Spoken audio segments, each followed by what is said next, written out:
For 19 years they hunted him, and they wrote it all down. The logs survive, the diplomatic cables survive. The reports from spies in every port from the North African coast to the shores of the Black Sea survive.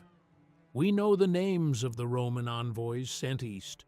We know the bribes they carried, the threats they made, the small kings they turned against a friend.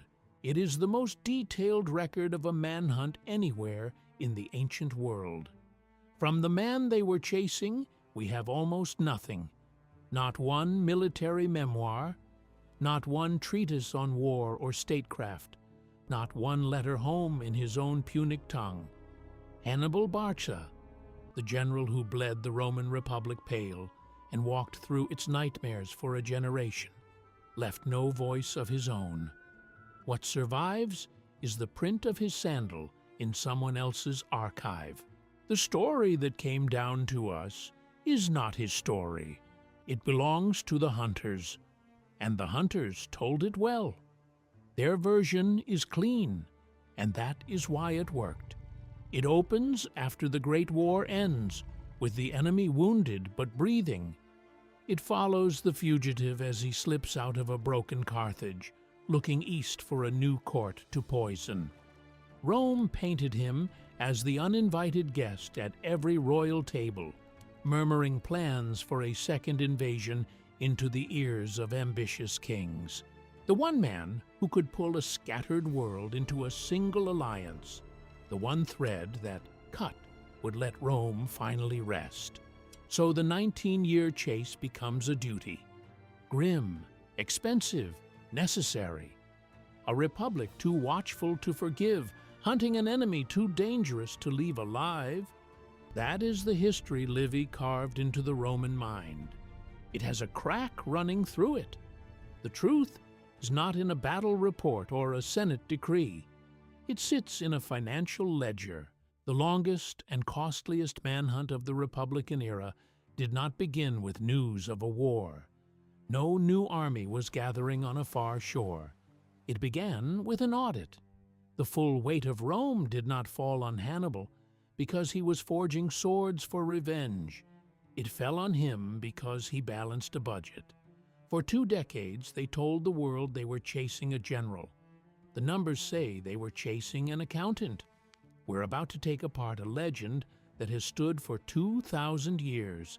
Tell us which city and country you're watching from in the comments below. And if this is the kind of investigation you value, take a moment to subscribe and support the project. You're watching Ancestral, the best dark history channel in the world. The version Rome told, and kept telling for 2,000 years, opens on a dry plain in North Africa. The place was Zama. The year, 202 BC. Here the Second Punic War finally emptied itself into the dust. 17 years of fighting across the Mediterranean. A fifth of Rome's fighting-age men dead. Polybius, who had access to the family papers of the Scipios, put the killing in plain numbers. At Cannae alone, in a single afternoon, in 216 BC, some 50,000 Romans fell. Livy wrote that after that day, the Senate forbade the women of Rome to weep in public, because grief on that scale would have stopped the city from functioning. Gold rings were stripped from the Roman dead and shipped to Carthage by the bushel, then poured out on the floor of the Carthaginian Senate as proof. At the end of all of it, at Zama, there was no negotiation, a dissection. Carthage was to be stripped bare, 10 warships kept, the rest surrendered. Polybius records the sight. The Carthaginian fleet towed into the bay off the harbor and burned where the whole city could watch. 500 vessels turned to a single line of smoke on the water. Every war elephant handed over. The animals that had broken legionary lines from the passes of Spain to the fields of Italy. No army raised without permission. No war waged, not even to defend its own walls, unless the Roman Senate said yes first, and then The number: 10,000 talents of silver, paid across 50 years. Read that again. 50 years. This was not a fine. It was a chain forged to a length, one link for every year a Carthaginian child would grow up owing money to Rome. Sovereignty on paper, a leash in practice. The great enemy was finished. That was the report the Senate received. The account Livy and Polybius later polished insists on something more. The state was broken, yes. The man who had been its living edge was not. In their telling, Hannibal Barca never bowed to Zama.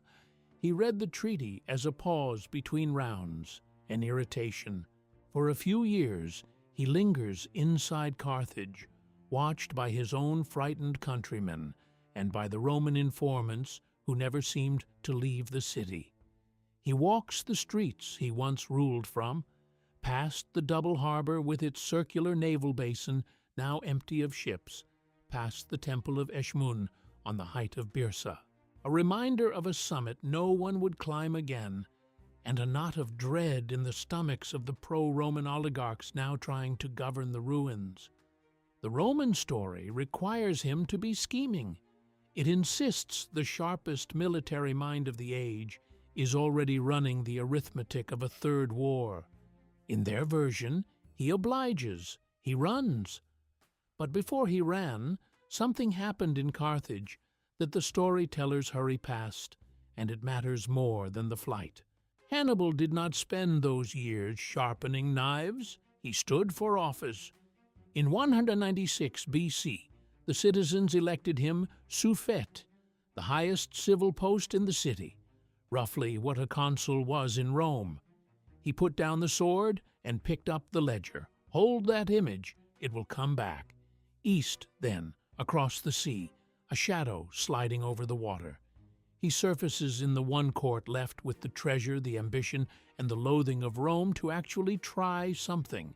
Antiochus the Great, ruler of the Seleucid Empire, heir to the eastern half of Alexander's world. Antiochus called himself the Great King, and the armies behind that title were real. He had marched to the borders of India and back, an anabasis that took 7 years, and he came home believing himself the second Alexander. From his seat at Ephesus, he held ground from the Aegean to the edge of the Iranian plateau, and his path and Rome's were bending toward the same point. Into that gold-heavy, self-satisfied world walks Hannibal Barca. He landed at Ephesus around 195 BC, a port city climbing marble streets toward the Temple of Artemis, one of the 7 wonders, its roof held up by more than 100 columns. The harbor there was thick with the smell of pitch and saltfish, its quays loud with a dozen languages. The Roman sources cast him as a voice at the king's ear, a dark advisor feeding the fire. The whisper that told Antiochus what he already wanted to believe, that Rome was a fraud, a jumped-up provincial power that would fold under the right blow. There was even a story that Hannibal swore to the king he had been raised on hatred of Rome, that at 9 years old his father Hamilcar had led him to an altar and made him lay his hand on the sacrifice and vow lifelong enmity. Whether true or invented, it was exactly the pedigree Antiochus wanted at his table. The historians who wrote this down gave it scenes fit for a stage. In one, Antiochus parades his host for Hannibal to admire. A field of men in silver-plated armor, cavalry hung with gold, scythed chariots, elephants draped in scarlet. The king turns, expecting praise, and asks whether all this will be enough to beat the Romans. Hannibal answers with the flat sarcasm of a man who has actually stood in a Roman line. Enough for the Romans, he says, greedy as they are. He was telling the king he had assembled a parade, not an army, that every ounce of that glitter was simply loot the legions would carry home on their backs. Livy hands us a second exchange from Ephesus, and it says even more. the Roman envoys came through the city, among them Publius Scipio himself, the man who had beaten Hannibal at Zama, sent east now to watch the great king. The two enemies met. Scipio asked who, in Hannibal's judgment, was the greatest general who ever lived. Alexander, Hannibal said, then Pyrrhus, then himself, third. Scipio laughed and asked where he would rank had he won at Zama. Above all of them, Hannibal answered. The room understood the flattery folded inside the insult. Even beaten, he had made himself the measure of the man who beat him. The anecdotes do two jobs at once for the Roman storyteller. They confirm the genius. He sees the flaw the vain king cannot, and they begin the long story of his fall. He is the prophet no one heeds. His legend arrives before him, and that legend makes him poison at court. Antiochus's own advisers, the Greek and Persian flatterers around the throne, see not an asset, but a rival for the king's favor. There was a moment, the sources say, when the king's people accused Hannibal of secret contact with Rome, and for a stretch, the great king simply stopped consulting him at all. They work on him quietly. If the war is won with Hannibal's plan, they murmur, the glory belongs to Hannibal, not to the great king. And a man made mostly of ego begins to hedge. He keeps the Carthaginian at a distance. The plan Hannibal supposedly urges, a strike on Italy itself, with Hannibal leading the force, 100 ships and 10,000 foot and 1,000 horse to reopen the war on Roman soil, is set aside. He is handed a token instead. A fleet, the master of land war, the man who had perfected the art of swallowing an enemy army whole, is told to raise ships in Phoenicia and go fight Rhodes, an island republic that had been sailing and winning at sea for centuries. The result wrote itself. Off the coast of Pamphylia, near the mouth of the Eurymedon River, his patched-together squadron is outsailed and beaten by Rhodian crews who knew every current. The Rhodian admiral Eudamus led them. His ships were lighter, faster, and turned inside Hannibal's line, while the Phoenician crews were still learning their oars. Livy says Hannibal held his own right wing, but saw the rest of the line crumble and pulled back before the day was fully lost. That defeat matters to the Roman telling. It proves the monster has slowed, the aura cracks. He can lose. He is no longer the undefeated ghost of Cannae. He is one more subordinate who failed his king. When Antiochus's main army is shattered at Magnesia in 190 BC by a Roman force under Lucius Cornelius Scipio, brother of Africanus, Hannibal is nowhere near it. 70,000 of the king's men, by Livy's count, broken on a plain in Lydia by fewer than half that number of Romans. A dust storm that morning fouled the Seleucid archers. The scythed chariots, panicked by slingers, turned and cut through their own ranks. Hannibal is already running again, and the peace Rome forces on Antiochus, the Treaty of Apamea in 188 BC, carries a new line. Among its clauses, the king must surrender named enemies of the Roman people. At the top of that list, one name. Now the hunt is written into law.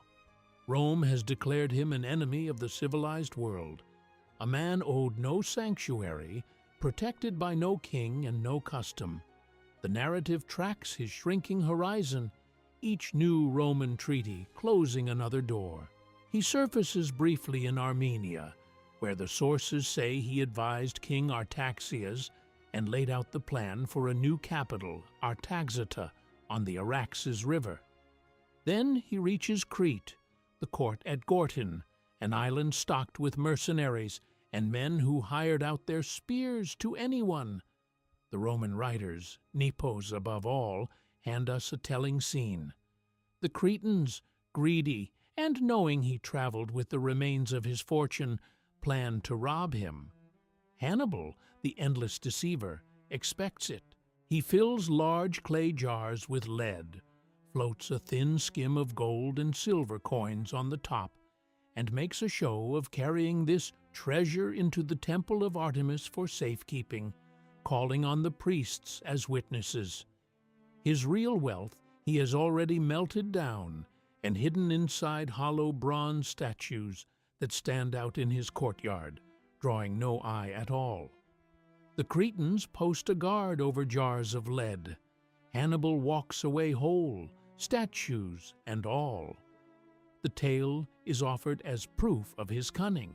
It is also a measure of how far he has dropped.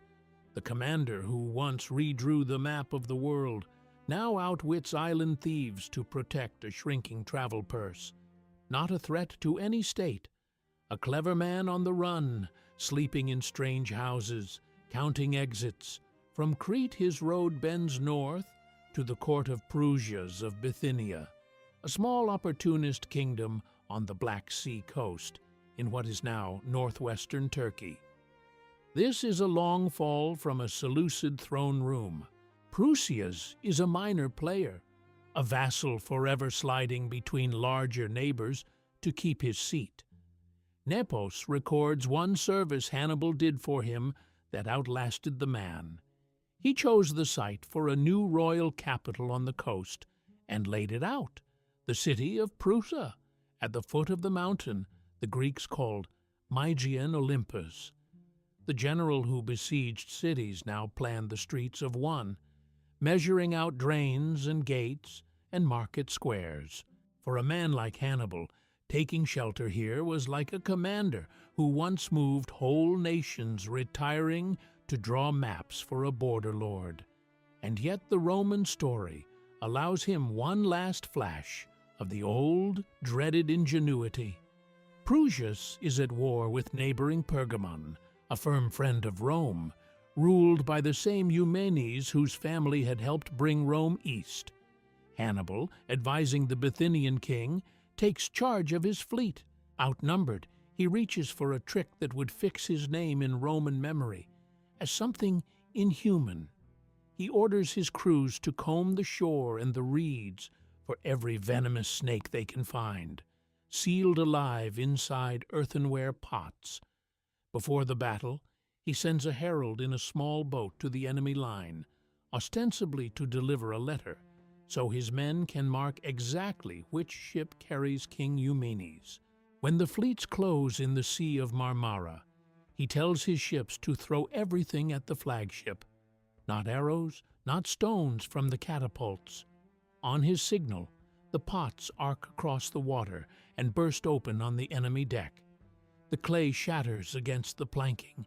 The crew, faced with a horror they cannot fight, break and scatter. The Pergamene sailors could beat men. They could not beat what came out of the jars. Discipline dissolves into panic. The Bithynian fleet wins the day. For a Roman audience, the meaning needed no explanation. This was not war. This was not how an honorable man fought. This was a Punic trick raised to something darker, and it confirmed every prejudice they carried about the enemy from Carthage, a people they accused of every cruelty precisely because those enemies had come so close to winning. In their eyes, Hannibal was no commander now. He was a cornered animal, reaching for any venom within grasp, a thing to be put down. For those of us who believe history is not a shelf of comfortable stories, but a stack of hard-won lessons, the ground between the official account and the buried truth is the most important frontier there is. We are building a community for exactly that work. The excavating, however uncomfortable the dirt gets. It's called the lineage. Join, and you stop being only a viewer. You become part of the team. One of us, an insider who keeps this channel independent and these investigations alive.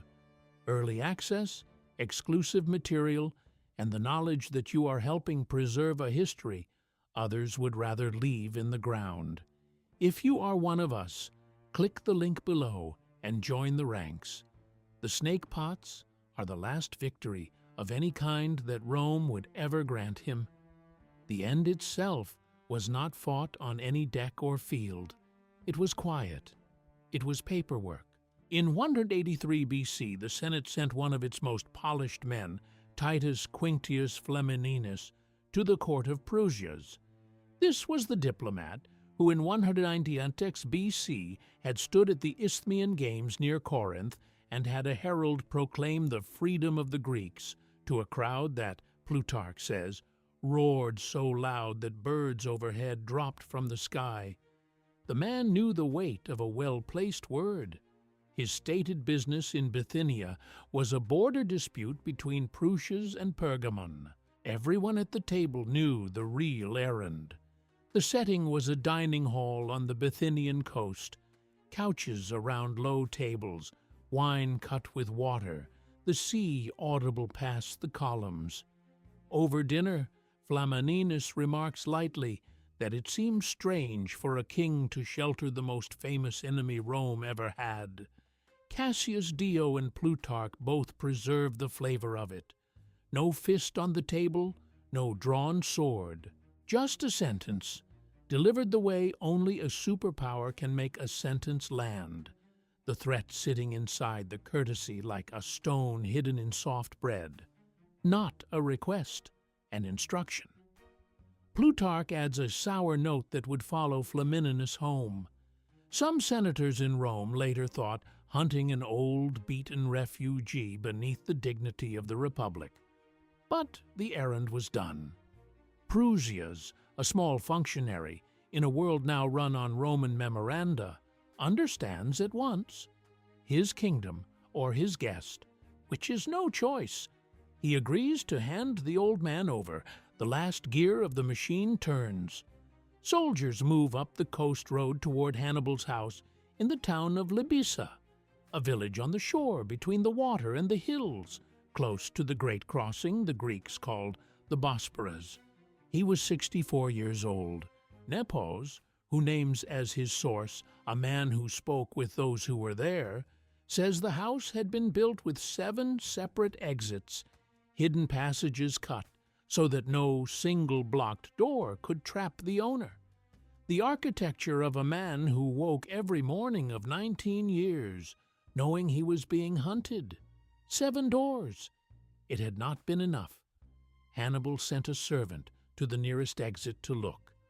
The man came back and said nothing, and his face said the rest. Hannibal went himself from door to door, quiet on the packed earth floor, and found the same thing standing at each one. The king's men, now working as Rome's hand, had ringed the whole property. Spear points caught the morning light between the columns. The sea was still. Every rout out was already full of soldiers. He walked back to the center of the house he had chosen for its 7 ways to leave, and for the first time in 19 years, there was no 8th. Somewhere on that shore, in a small ring on his finger, Hannibal Barca had been carrying something for exactly this hour.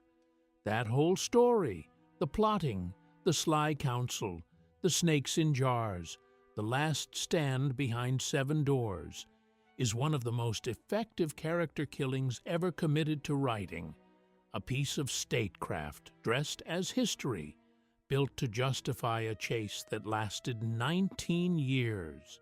And it comes apart the moment you line it up against a calendar. The hunt did not begin in 190 BC, with a beaten admiral fleeing the wreck of Antiochus's cause. It began 6 years earlier, in 196 BC, not with a lost battle, with a won election. To find that, you have to run the tape backward. Off the warship decks, out of the throne rooms, past the courts of Eastern kings, back to the one place the Roman version steers you around every time. Back to Carthage, and not to a battlefield, to a counting house on the harbor front, and the ledgers stacked inside it. Picture the city he came home to. Carthage sat on a spur of land above a double harbor, an outer basin for merchant hulls, an inner ring for warships, though the warship ring now stood mostly empty after Zama. Above it rose the hill of Byrsa, crowded with houses 6 stories tall, some of the highest buildings in the ancient world. The streets smelled of drying fish, cedar resin, and the purple dye that made the city rich, boiled from crushed murex shells in vats along the shore until the whole coast stank of it. Ships from Gades, Tyre, and Alexandria unloaded on the quays. This was a trading republic run by merchants, and the merchants had been eating it alive. After Zama, Hannibal did not vanish into the hills or start recruiting veterans. He went home. In 196 BC, he ran for office, and the citizens elected him suffete, the chief magistrate of the republic, the closest thing their constitution had to a Roman consul. Sit with that fact, because it breaks the story in half. The supposed eternal warmonger, the man Rome insisted was already planning a third war, did not raise a rebel banner. He stood for election in a disarmed city and won a civil office. His first fight after Zama was not aimed at a legion. It was aimed at the rot inside his own walls. The machine he set out to break was not an army. It was a bureaucracy. His target had a name: the Court of 104. These were the supreme judges of Carthage, and Aristotle, writing a century and a half earlier in his study of constitutions, had already singled them out as the true masters of the city, more powerful even than the 2 suffetes. On paper, they existed to keep generals and magistrates honest. A Carthaginian commander who lost a battle could be crucified by their verdict, and several had been nailed up outside the city walls to prove the point. In practice, they had become a state hiding inside the state, appointed for life, answerable to no one. Over generations, the seats had filled with the same handful of merchant families, passing power down like furniture, using the bench to crush rivals, protect their trade routes, and quietly drain the public purse. They were beyond reach. They were the system itself. Hannibal, now holding the authority of the assembly, went straight at them. His first act as suffete was a law, and it was almost brutally simple. The judges of the 104 would stand for election every year. No man could hold the seat 2 years running. 1 vote, and the lifetime grip was gone. Men who had answered to nobody suddenly answered to the people they had been robbing. Livy records the moment it turned personal. When Hannibal summoned a minor treasury official to explain the books, the man refused, because he belonged to the faction of the judges and expected to be one of them soon and untouchable. Hannibal had him dragged before the assembly, and there, in front of the crowd, laid out the whole scheme in the open air.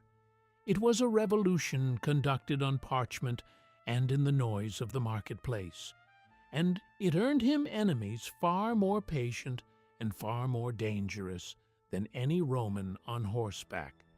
Stripping their power was only the opening move. Next, he came for the money. This is where the story leaves the Senate House and walks into the ledger room. The object at the center of Hannibal's second war is not a blade. It is a balance sheet.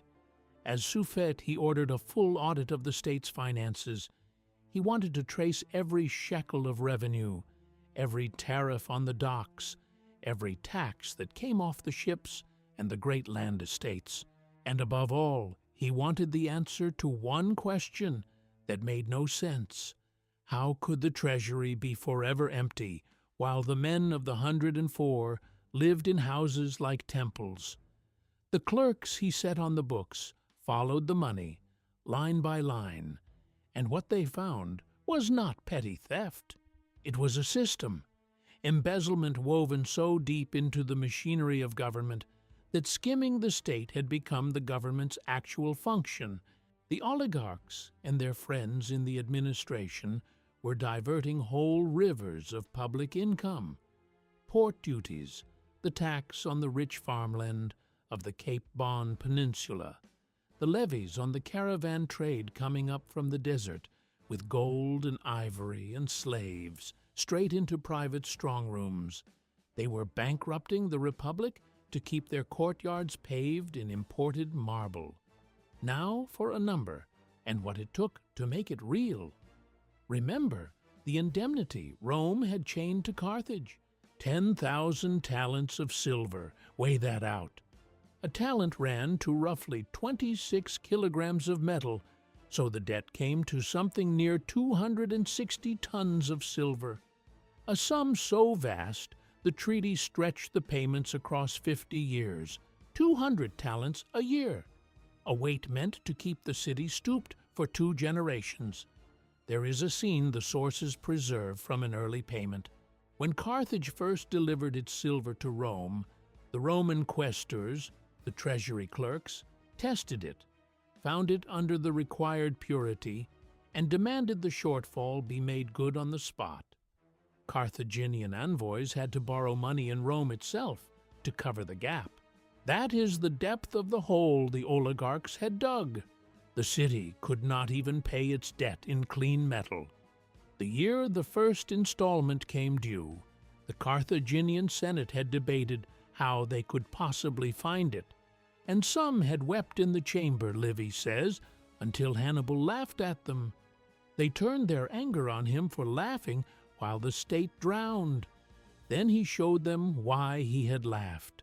After the audit, after his clerks traced the stolen streams and clawed them back into the public account, Hannibal stood before the assembly and said something no one expected. He could pay Rome, not the yearly installment, the entire remaining debt. The balance of the payments, settled without borrowing, without melting temple treasures, without a public collection. And he could do it without laying one new tax on a single citizen. The silver had been there the whole time. It had simply been sitting in the wrong hands, behind the wrong doors, on the wrong side of the harbor. That one announcement tells you what the real danger was. It was never a new army. It was a good example. A Carthage that was solvent, reformed, calm, and led by the most beloved man in its history, a man who had just handed the people back their money and freed them from a corrupt court, was 1,000 times more threatening to Rome than a Carthage on its knees. A broke Carthage was a client. A rich, well-run Carthage could one day be a rival again. The oligarchs understood this precisely. So did Rome. And so, a generation later, would Cato the Elder, the senator who spent the last years of his life ending every speech on any subject with the same demand, that Carthage must be destroyed. Cato had walked the fields of Cape Bon with his own feet, seen them heavy with grain and figs and vines only 50 years after a war that should have ruined them, and it frightened him more than any fleet. He carried a single fresh African fig into the Senate one day and let it drop from his toga onto the floor, and told the senators the land that grew, it lay only 3 days' sail from Rome. A city that could recover that fast was a city that had to be erased. Now, hold the source up to the light. The official spark for Roman intervention was a letter. On this, the record agrees. A delegation of Carthaginian nobles, drawn from the very faction Hannibal had just stripped of power and cash, sailed to Rome, stood before the Senate, and delivered a warning. Hannibal Barca, they said, was in secret contact with Antiochus the Great. He was preparing a new war. He was using the office of suffete to arm Carthage for a fresh alliance against the Republic. That letter of accusation is the foundation stone of the entire Roman narrative. So ask the 2 questions that matter: who wrote it and why? These men were not patriots ringing an alarm. They were the embezzlers, They were the judges he had exposed and unseated. They had lost the fight for Carthage in the open. The people stood with Hannibal. The treasury stood with Hannibal. So they changed the field. They could not beat him with Carthaginian politics, so they reached for Roman fear.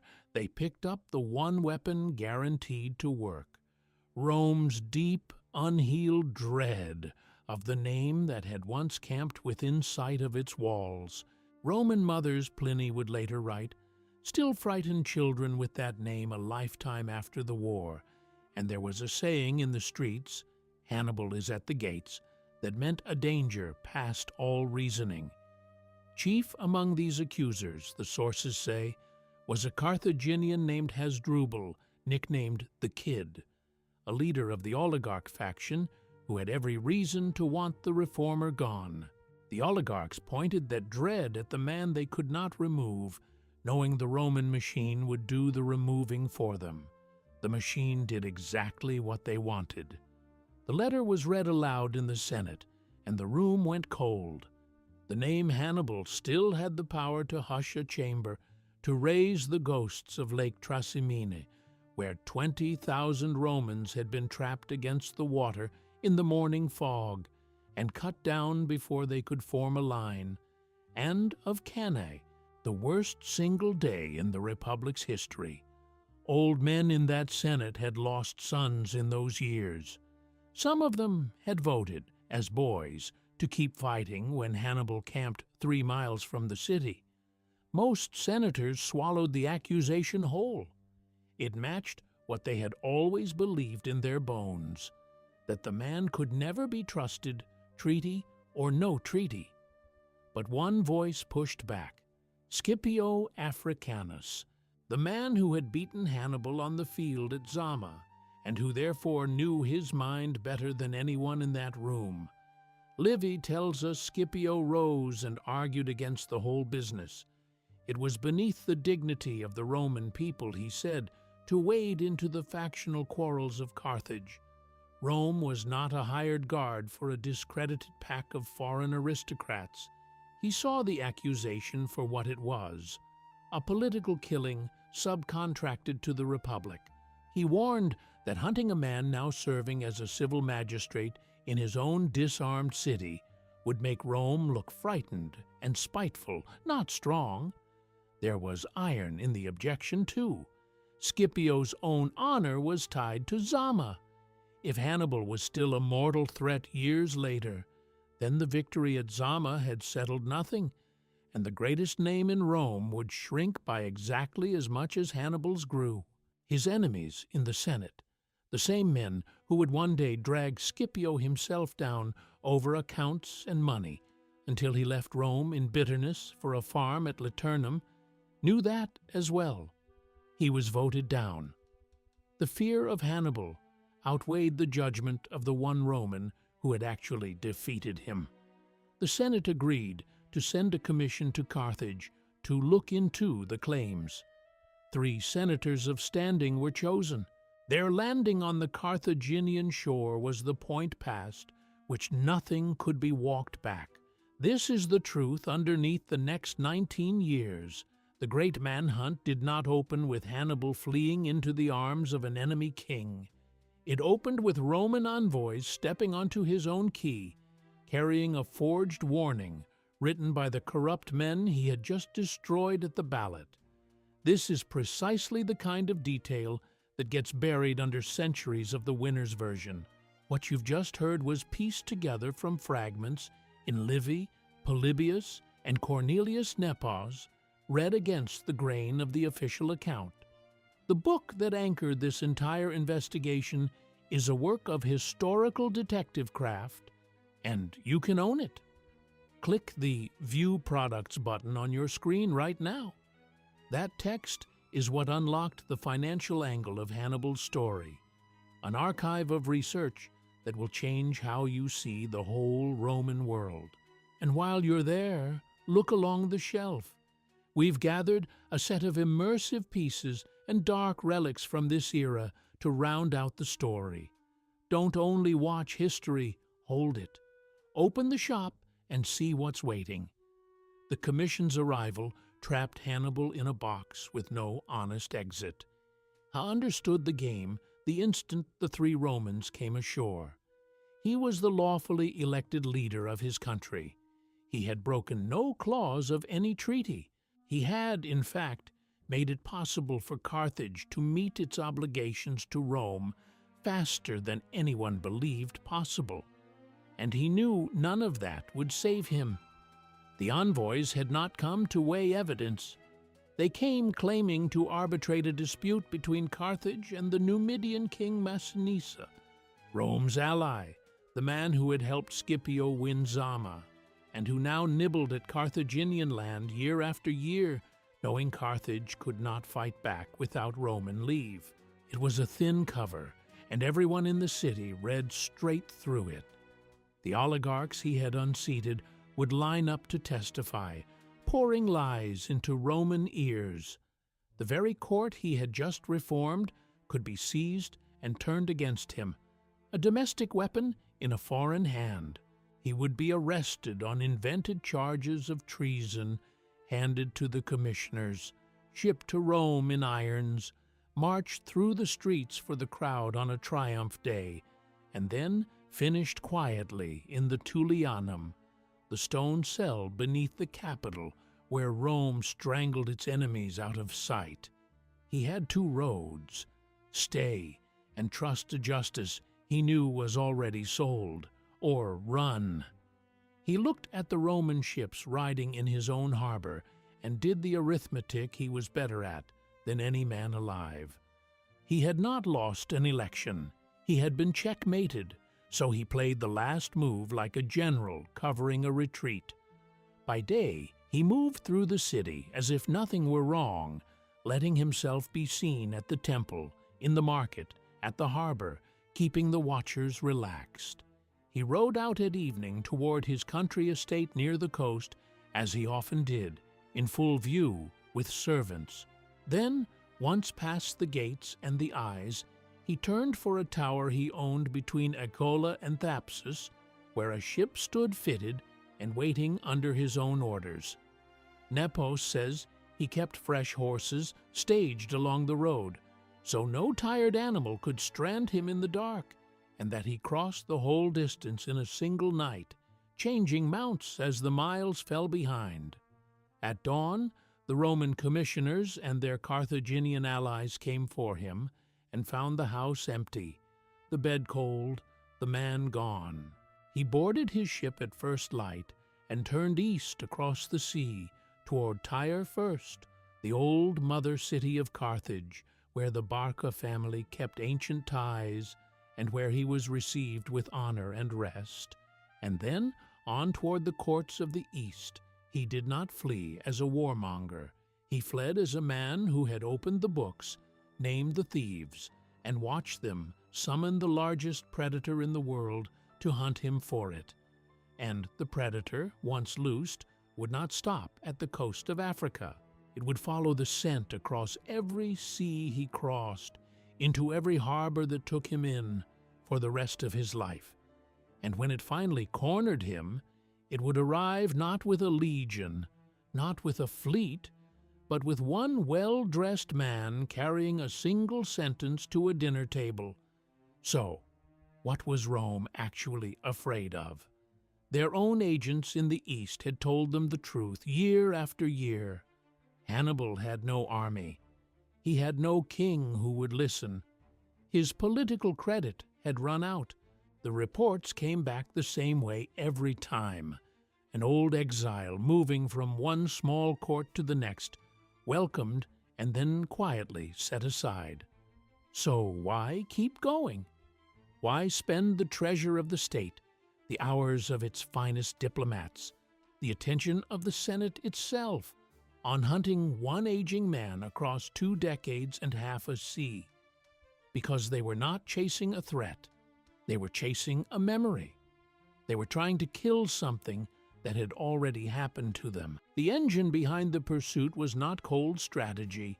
It was a wound in the Roman mind that had never closed, cut open one afternoon, a generation before, by this single man.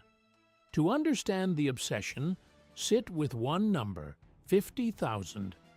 That is the careful, low estimate for the Roman and Allied dead in a single day at a place called Cannae on the 2nd of August, 216 BC.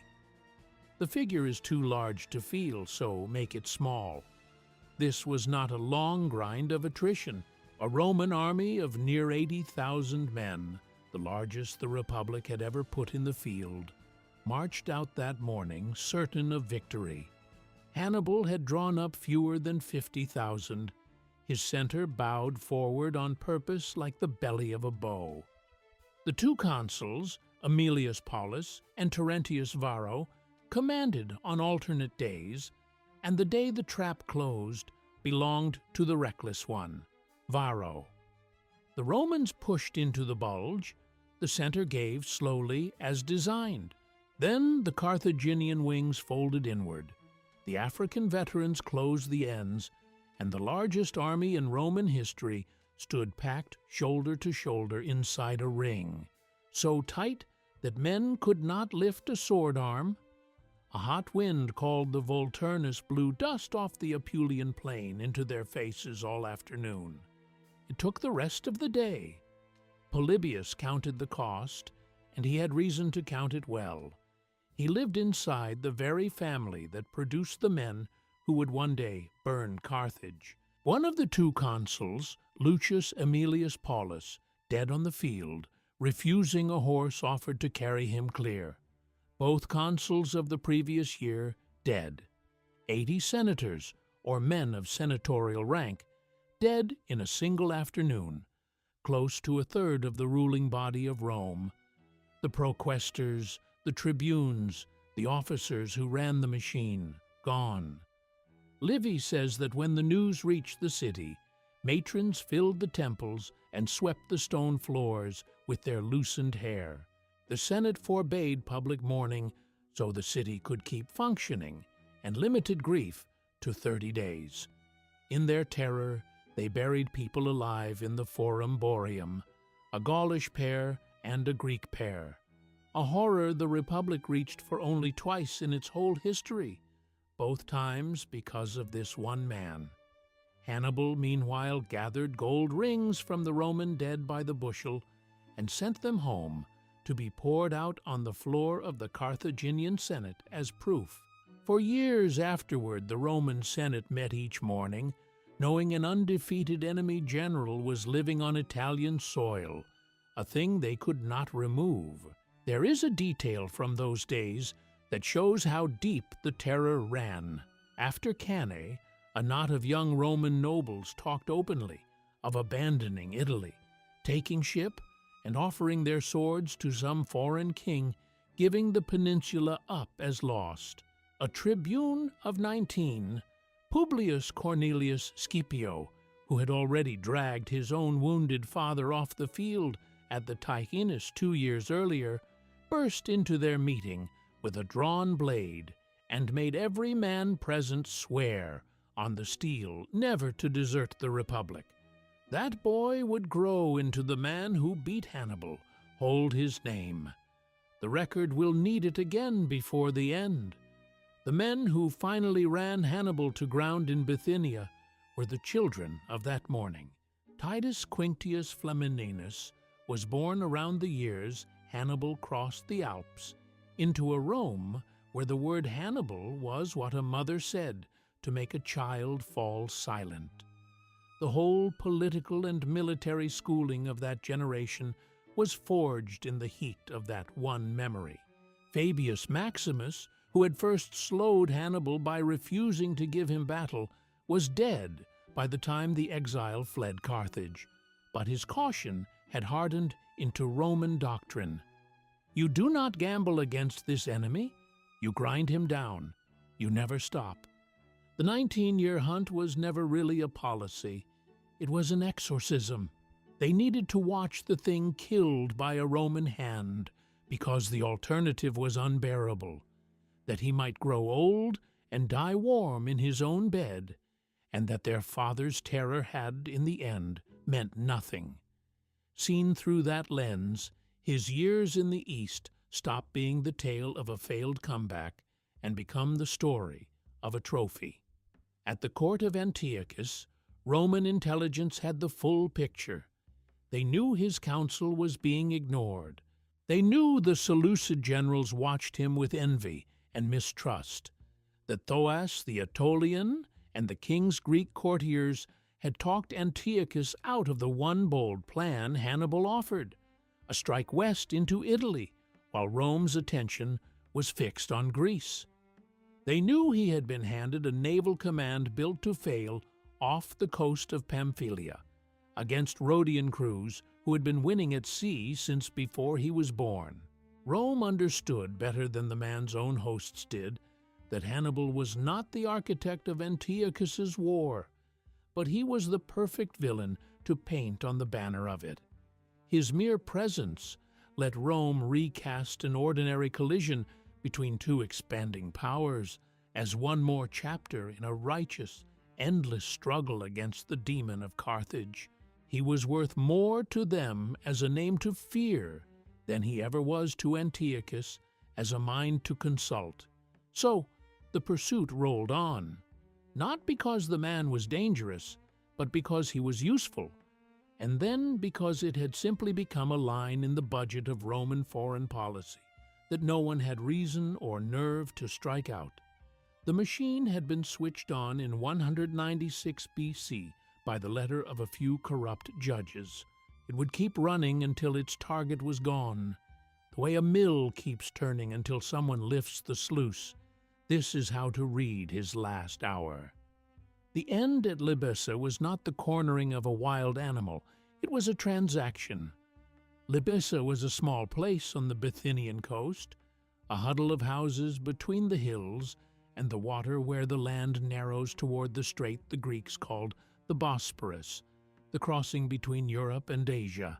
Here, in a house he had built with 7 ways out, sits a man 64 years on the earth. Those doors were never meant to slip past an army. They were meant to slip past one official carrying a document.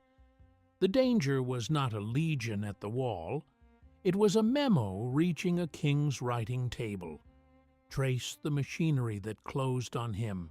Eumenes of Pergamon, the king whose flagship Hannibal had once fouled with pots of snakes, had spent years in Rome whispering against Bithynia and against the old Carthaginian sheltered there.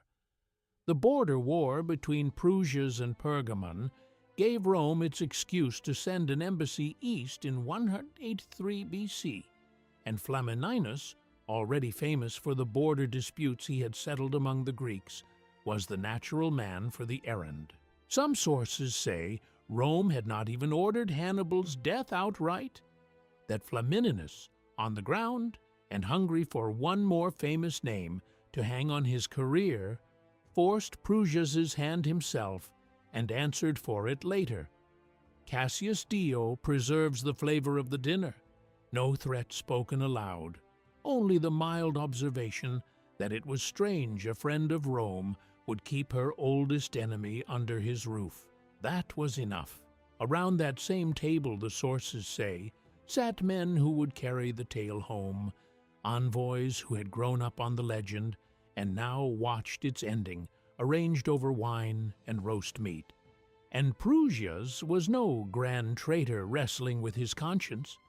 He was a small administrator in a world Rome now ran, a king so eager to please the Republic that when he later visited Rome in person, he entered the city wearing the felt cap of a freed slave and hailed the senators as his liberating gods, a display that made even the Romans look away. Flamininus was a visitor from head office. The talk over dinner was not a negotiation. It was an instruction delivered in the shape of a courtesy. And Plutarch says some in Rome afterward blamed Flamininus for it, muttering that he had killed Hannibal the way one kills a bird already caged and clipped, that there was no glory in it and only shame. Prusias could hand over one elderly refugee, or he could watch his kingdom taken apart by the only power that mattered. He did what every minor official in every empire has always done when the memo arrives. He complied. The men he sent up the coast road were not warriors. They were guards serving a warrant. Hannibal was not caught in a ring of steel. He was caught in a line of ink on a treaty he had never signed. He kept the poison, they say, in a hollow ring on his finger. The last scrap of sovereignty in a world that had stripped him of everything else. The one decision no envoy could take from him. He had carried it for years, the way another man carries a coin for luck, waiting for a morning exactly like this one.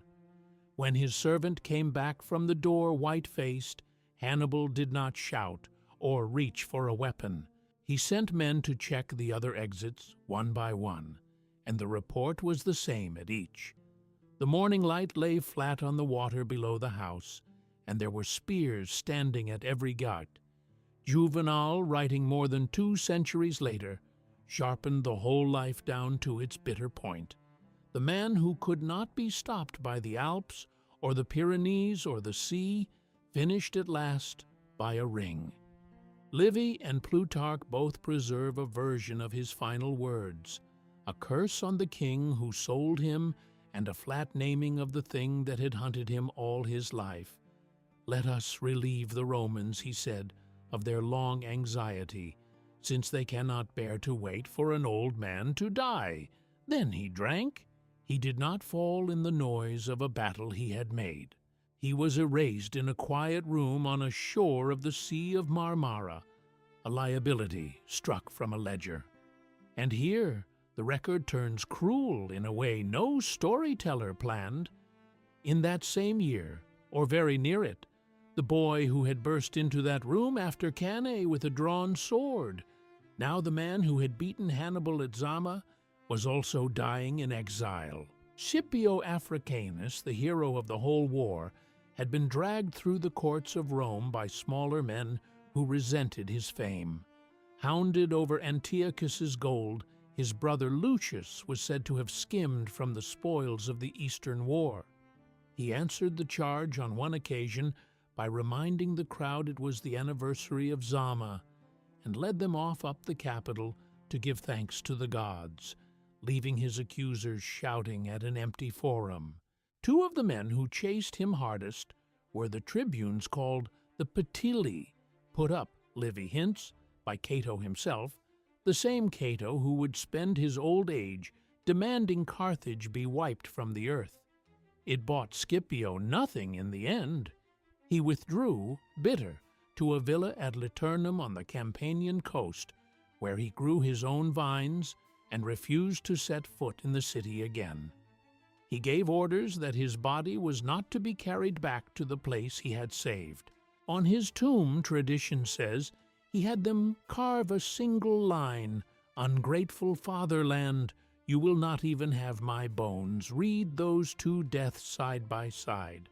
The hunter and the hunted had met once at Ephesus and argued like old rivals over who was the greatest general who ever lived. Now both were consumed and discarded by the same political machine, within a season of each other, both in exile, both bitter, both muttering the same charge against the states they had served. Rome's engine could devour its own champions as readily as its enemies. It felt nothing. It kept no gratitude. It only kept running, and it did not stop with them. It ran on for another 37 years, until the adopted grandson of Scipio's house, Scipio Aemilianus, stood on the burning hill of Byrsa in 146 BC and watched Carthage die, street by street, over 6 days of fighting from house to house. Polybius stood at his shoulder and wrote down what the Roman said as he looked into the flames. Not a boast, but a line of Homer about the day sacred Troy would fall, and then a quiet admission that he feared the same fate might one day reach Rome itself. 50,000 survivors of a city of hundreds of thousands were sold into slavery. The ground sown with ruin, the double harbor where Hannibal once counted silver left silent. The corrupt oligarchs who had summoned Rome to remove one honest reformer had, in the end, only bought their city a handful more, decades before the same power came for every one of them and their heirs. Hannibal's true monument was never raised. His grave at Libissa was lost so completely that a Roman emperor, Septimius Severus, himself born on the old Punic coast of North Africa, a man of that blood, who spoke Latin with an accent his enemies mocked, is said to have ordered a tomb of white marble built over the spot centuries later, honoring the ghost that Rome had hunted to death. The general's own books, the histories he wrote in Greek of the campaigns he fought, are gone without a trace. The bronze tablet he left in the temple of Juno at Cape Licinium in the far south of Italy, listing the exact strength of the army he brought across the Alps, survived just long enough for Polybius to read it with his own eyes and copy the numbers down before it too vanished. The voice was silenced so thoroughly that every word we have about the man reaches us through the mouths of the people who wanted him dead. The clerk who balanced the books of Carthage left no ledger of his own, only theirs, and yet Rome gave him the one tribute that outlasted marble. For centuries after he was ash, whenever an enemy army moved on the city, whenever the ground felt as though it might shift beneath them, a phrase would run through the streets and the Senate House like cold water: Hannibal ad portas, Hannibal at the gates. The man had been dead for generations. They never stopped checking the locks. That is the measure of what the record actually supports. Not a warmonger plotting a third invasion from a Cretan hideout, but an accountant so good at his work that the most powerful state on earth spent 19 years and the labor of its finest men to make certain a beaten enemy never got the chance to prove that a broken city could be made whole again with nothing but honest books. Thank you for staying to the very end of this one.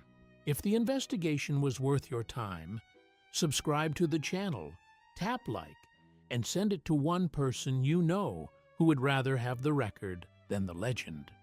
That single share is the best thing you can do to keep these buried stories coming back into the light. You've just watched another premium documentary by Ancestral, your ultimate history hub on YouTube. And the story does not end here. There is another investigation already waiting for you. The video now appearing on your screen was chosen for exactly this moment. Click it. Keep going. We will see you there.